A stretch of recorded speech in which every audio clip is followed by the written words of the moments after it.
Hi and welcome everyone to another video. My name is Denis and today I'm going to show you my team selection for Game Week 7 of Fantasy Premier League, but now let's just get into it. Okay, so hi and welcome everyone to another team selection video on my channel. Firstly, I want to thank all of you for watching my content obviously, and today I felt a little bit sick this week, so I'm just going to show you my whole team from the start and we're going to discuss about my strategies, about my dilemmas, and yeah, if you're new around here, please consider leaving a like, hit that subscribe button, it would be really much appreciated.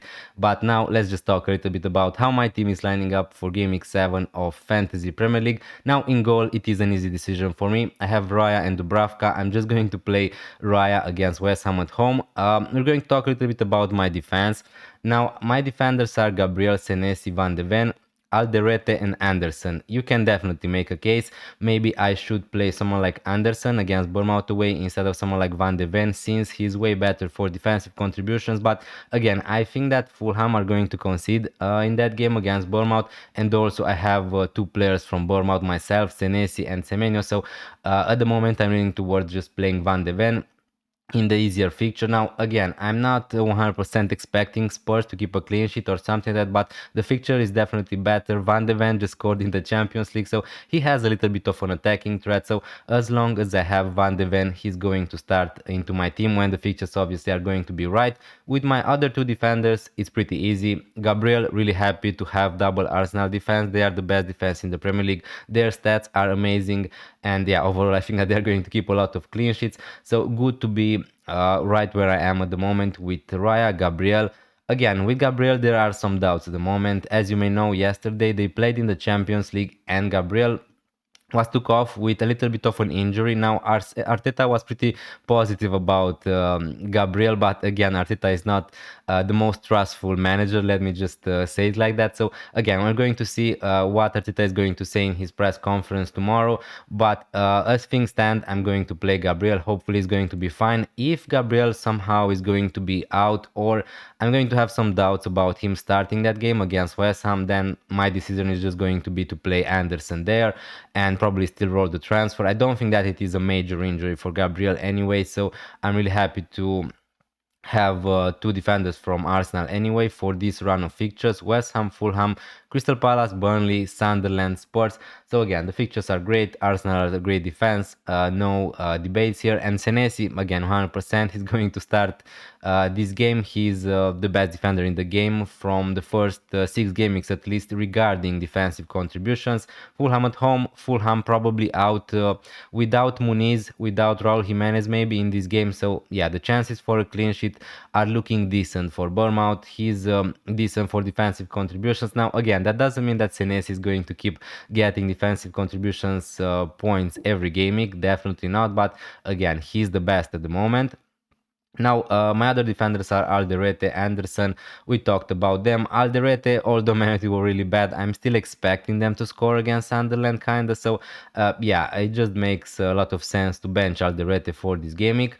If we move to the midfield, I'm going to have some dilemmas. Now, first, let me just tell you who are those midfielders who probably 100% I'm going to play them in Game Week 7. So, because obviously you can see João Pedro at the moment is on my bench, but I'm going to try to explain that to you guys, so don't worry about that. Bruno Fernandes, again, I know, really frustrating. He missed a penalty last game week, he got minus points, but again, there's no way I'm going to sell him against Sunderland at home. And again, this is not a super easy fixture for Manchester United. Sunderland are a really good defense in the first 6 game weeks of the season at least. So again, I'm not expecting a 5-0 or something like that to Manchester United, but yeah, no point in talking about selling Bruno Fernandes in game week 8. Yeah, maybe we're going to see what we're going to do right there, but Bruno Fernandes at the moment, he has a fixture against Sunderland at home. I think that's a good fixture.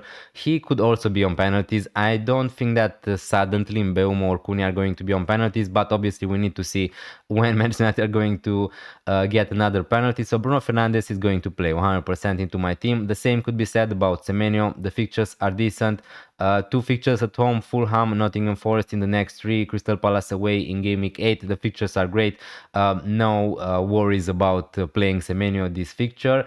And then we have Njae, Kudus, Reinders. Now Kudus, again, I'm 100% sure I'm going to play him. He was a little bit unlucky, I think, in game week 6 to not get some attacking returns. He got a goal ruled out. So again, I'm going to play him against Leeds, another really good defensive side coming from the championship, but I'm going to play Kudus, as I said. Now between Njae and Reinders, definitely Reinders has the better fixture against Brentford away. Njae is going to play at home at least, and he's going to play against Crystal Palace, which is a tough a fixture to play against. Obviously, Crystal Palace were great this season. I was really impressed with their defense, so this is not an easy fixture or something like to someone like Njae. But again, he's on penalties, he's getting decent minutes.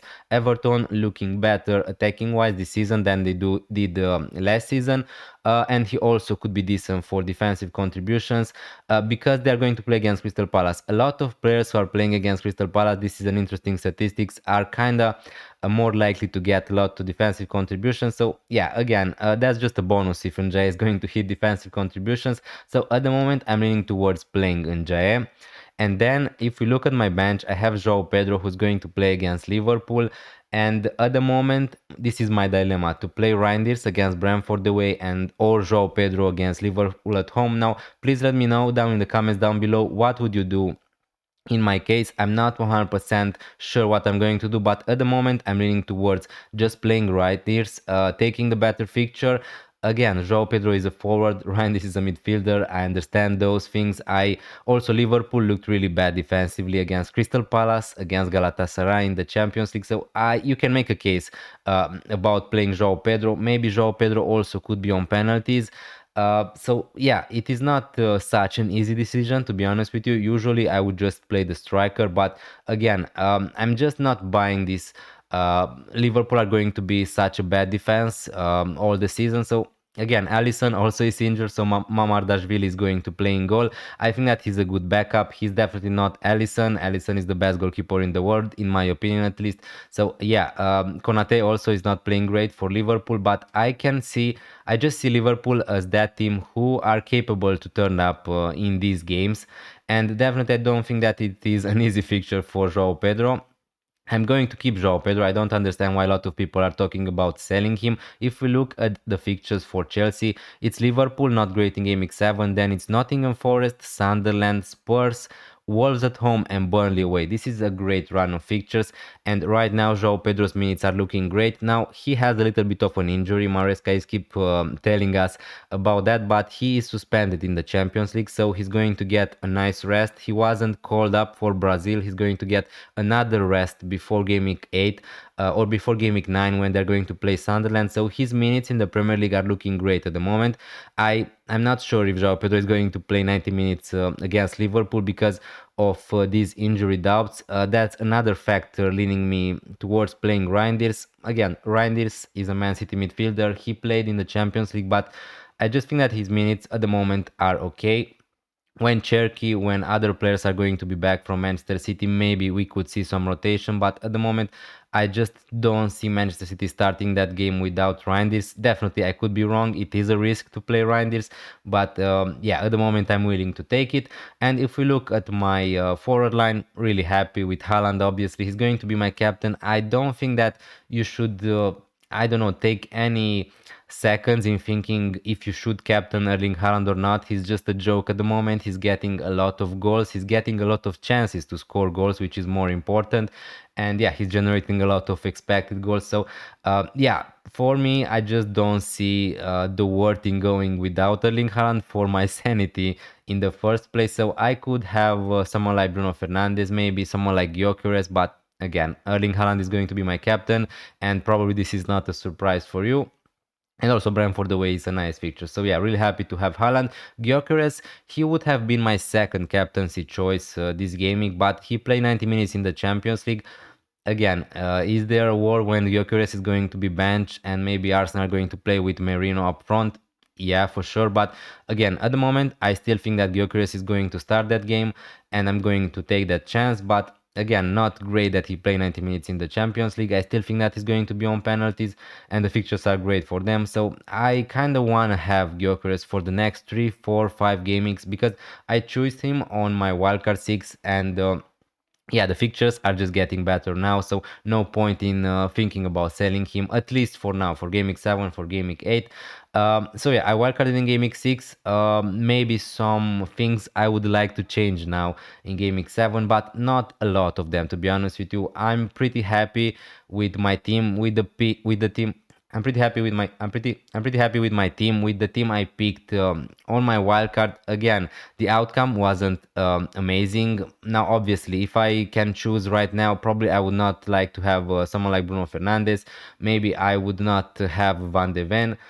Maybe Gyökeres, but again, you don't really have a lot of options in midfield at the moment, and yeah, it was also really unlucky. In another world, Bruno Fernandes scored that penalty, he would have got 11, 12 points, something like that, and we would talk differently about him. I think that he's a decent pick. Anyway, I'm not sure if Ruben Amorim is going to be sacked soon for Manchester United, and Bruno Fernandes maybe is going to play as a number 10. I'm not sure if that's going to happen real soon. So again, I'm going to need to figure it out what I'm going to do with Bruno Fernandes in the next game week. Definitely not right now.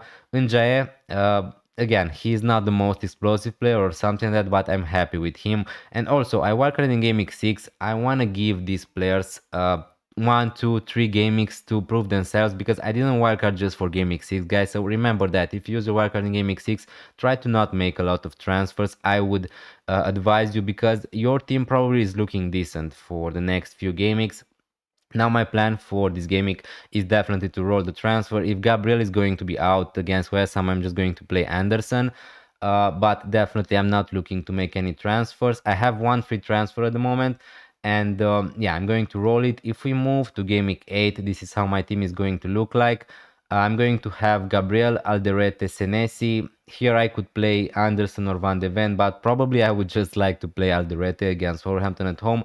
I'm going to play Raya instead of Dubravka, Semenyo. Bruno Fernandes against Liverpool, not amazing. Here I'm going to think about making some moves, but again, if I'm going to be rolling the transfer, that's not a problem for me. It is what it is. Liverpool away is not the best fixture you can get, but again, if Bruno Fernandes is going to get a penalty, then suddenly he can get an attack in return. Reinders, Kudus. Here I have also Njae against Manchester City away, currently on my bench, and my forward line would be Haaland, Gyökeres, and João Pedro. So again, it is decent. If Palmer is going to be back, if I really wanna have Bukayo Saka, I could make something like a switch, maybe downgrade Gyökeres to, I don't know, Marguyu 4.3 millions, or to another cheap striker, and upgrade Bruno Fernandes to Bukayo Saka or Palmer. This is a possibility, but at the moment there's no point in thinking about that. Because of the situation for Cole Palmer. In game week 9, Raya against Crystal Palace, Gabriel, Senesi, Van de Ven against Everton. Decent defensive line, Bruno Fernandes, if I'm going to keep him, Semenyo, Njae against Spurs, and Kudus against Everton, and also I will have Reinders against Aston Villa away. My forward line, again, Haaland against Aston Villa, João Pedro against Sunderland, Gyökeres against Crystal Palace. So yeah, pretty much my team is looking decent. Even if we move to game week 10 or something, that I use my wildcard with a scope, with a reason for my team to be decent for the next game weeks, as you can see on the screen. Yeah, here Semenyo is going to play against Manchester City away, but you can't really have every game week these players with decent fixtures. So yeah, I'm really happy with my wildcard. I got a big green arrow in this game week. My rank at the moment is 1.7 millions. I have one free transfer and 0 money in the bank, so probably I'm just going to roll. Thank you so much for watching this video. It was a little bit of a short one. I'm going to wait to see you tomorrow on my deadline stream. Please join me, and yeah, if you're new around here, please consider leaving a like, hit that subscribe button, and I'm going to see you tomorrow on my deadline stream. Bye. Bag pura lor, când mă întreabă oamenii de unde sunt le zic de va. Apoi îmi bag pura